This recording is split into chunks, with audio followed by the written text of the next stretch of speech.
Confidence is nothing more than evidence. That's all it is, man. And the question is, what's the evidence that you're actually using? See, you have to think of confidence as a character reference, right? So, say for instance, if you're interviewing me for a job and the interview went well, and you say, well, Marsh, let me call you references and we'll get back to you. And you call my references and you say, hey, can you tell me a little bit about Marsh? Well, he's always late. He's been written up multiple times, and we're always having to get in his ass. Well, based on that character reference, I'm not going to get the job. I'm smoked. I'm out of there. But if instead, when you call and say, hey, can you give me a character reference on Marsh? And he says he shows up on time, he's disciplined, he's gone through a lot, but man, he pushes through. He gets shit done. He's the kind of guy that you want on your team. Well, based on that reference, I'm probably going to get the job. So back to you, your confidence is based on your reference of getting shit done, disciplined, commitment, keeping your word, always showing up.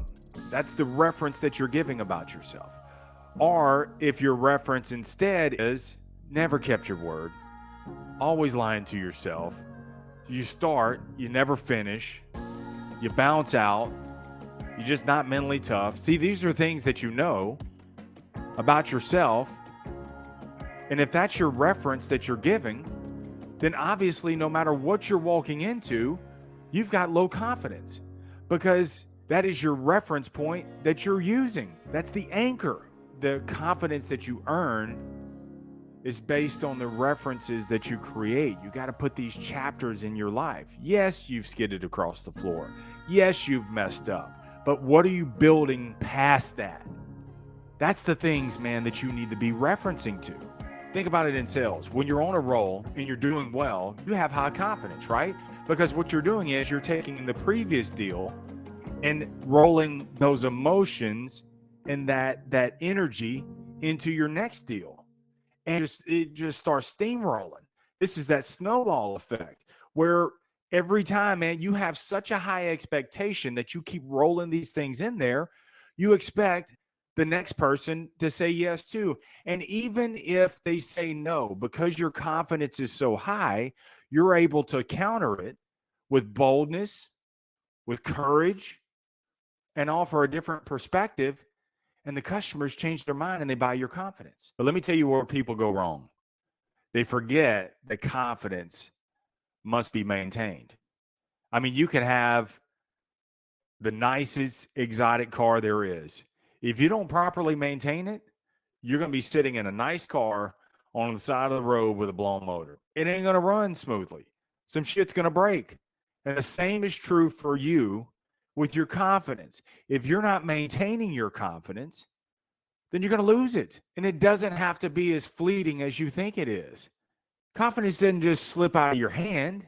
You just didn't properly maintain it. And because life grades you on a curve, she says, come on, come on, come on. And then finally pulls the cord and says, I gave you chance after chance. So let me give you a few ways that you can maintain your confidence. The first way you maintain confidence is ATF. Act, think, feel. Actions come first. Feelings always come dead last. Actions always come before the feelings. Because, see, it's easier to act your way into feeling than feel your way into an action. So to maintain that confidence, there are going to be days where you have the low water marks. You ain't feeling it. You still have to take action. And so you put that action in there because it's just part of the maintenance. Just because your car is running really good doesn't mean you never change the oil because, hey, man, no warning lights. It's running okay. It sounds okay. I guess I'm okay. And then all of a sudden it breaks down because you didn't properly maintain it. You maintain the things along the way so that way you don't have a catastrophic event. It's the same thing for you with your confidence.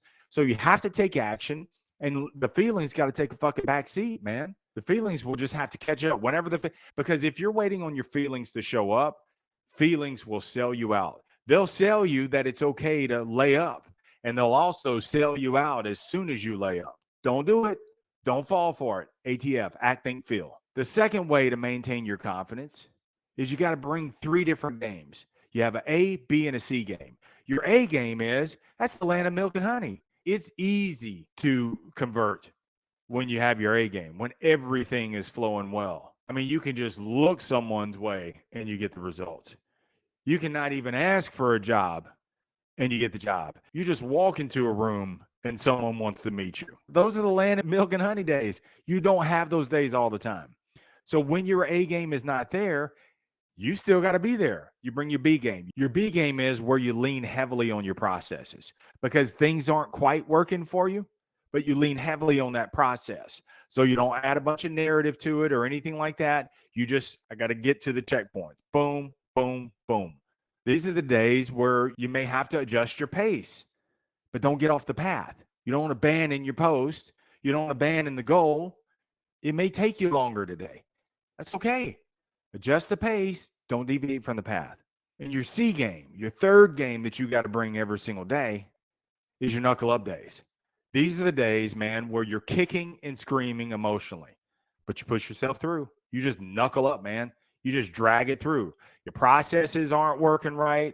Nothing's coming together for you. Today's just a day, man, I just got to get through. This is how I build my consistency. This is how I build my character. Didn't want to do it. Wanted to phone in. Wanted to lay up. Wanted to double up tomorrow. Wanted to give all these excuses. I didn't do it. Push through. And the third way you maintain your confidence is you got to know your numbers, man. You got to put the numbers to work. And knowing your numbers is knowing exactly the task that you got to hit today. So if you're in sales, you take your goal and divide it by your closing percentage. What is that closing percentage? So it's the goal divided by 30, 40, 50%. And be honest with yourself. That's going to give you the net of the number of customers that you have to work with. You divide that net of customers by the number of days that you have left in the month, and that's your daily number. You just work that number. That's all I do. And it's liberating, man, when you don't have a bunch of emotions tied to the number or the customer, or the situation, the outcome. When you don't tie your emotions to it, you just say, hey, that's just, if I got to get 100 customers this month, that's just part of the 100. 99 more to go. Customer blows up, peels out. 98 more to go. Deal got all the way back and almost converted, didn't go through, bailed out. 75 more to go. I just keep putting them in the bucket. It's hard. This is how you build your emotional agility and your maturity, but you just keep working the numbers. Now, conversely, this is how you start slipping because you don't know your numbers, because you're just kind of swinging in the dark. You think that it's not all your fault. And you think it's one of the three P's. It's personal, permanent, or pervasive. You're taking it personal. The numbers aren't working for you. So you abandon them. You don't even know where you are anymore because you're taking it personal. You think that it's going to be permanent. Look, let me tell you something. If you know that you can't go through life undefeated, then why do you think that your defeat is permanent? It's not. You just got to keep going. It's only permanent if you make it so. Boom, bucket, bucket, bucket. You just keep putting them in there. And then the other reason why you abandon your numbers is because you think it's pervasive. You know, you can't get anything going at work and you get a blowout on the way home at 9 o'clock at night after working with a customer, staying late 3 hours, missed your daughter's recital. On the way home, get a blowout. You're like, oh my God, how much worse can this get? See, it's not pervasive. It's just, they're two independent events. It just happened. You did your part. Things happen. You just adjust from there. Another reason why your confidence begins to slip is because you ignore small mistakes and they end up becoming big ones. If you keep the minors minor, they'll never become major. You got to remember that, man. So the small mistakes, even though you think you can push it through, even though you think it'll go undetected, force yourself to get it done. Because if you don't, it's going to mount up into something big. And it may be months down the road. It's going to mount up into something big where you lose the account, or you have to spend all day or all week correcting a bunch of mistakes when you could have just taken 10 or 15 minutes, an hour, and corrected that one thing. Another reason why your confidence slips is the 3 S's. You say, see, and surround. You say stupid shit. You can think it all day long. Just don't speak it, because when you speak it, it brings power to it. If the world was spoken into existence, how are you speaking into your world? So that's the say. The C is you start seeing stupid shit. meaning that you come home and you vegetate in front of reality TV instead of where you could be working to enhance your skills, to level up. You're getting your ass kicked because you haven't been evolving for the last 3 years. But instead, you want to just see a bunch of bullshit ass TV. You want to scroll through social media. That should be another S. You want to scroll through social media and look at everybody else's life, but not productively add to yours. And the last reason, and the other S, is you surround yourself with bullshit ass people. And some of that is you feel like that you're obligated to your old high school homies. No, you're not. It ain't your job to save them. They're on their own. You got to take care of you. So you're surrounding yourself with people who are doing worse than you. And part of the reason is you do that because it's a way of making you feel, oh, well, my situation's not as bad. That's why people watch reality TV. They're like, oh, man, well, I guess my situation's not as bad. Don't surround yourself with those kind of people. Surround yourself with people who are doing better than you. Surround yourself with people who are where you want to go. Confidence is evidence. And you can create better evidence by every single day. Act, think, feel, bring 3 games, know your numbers. Keep it simple, keep it moving, never settle, keep selling. Stay in the sales life.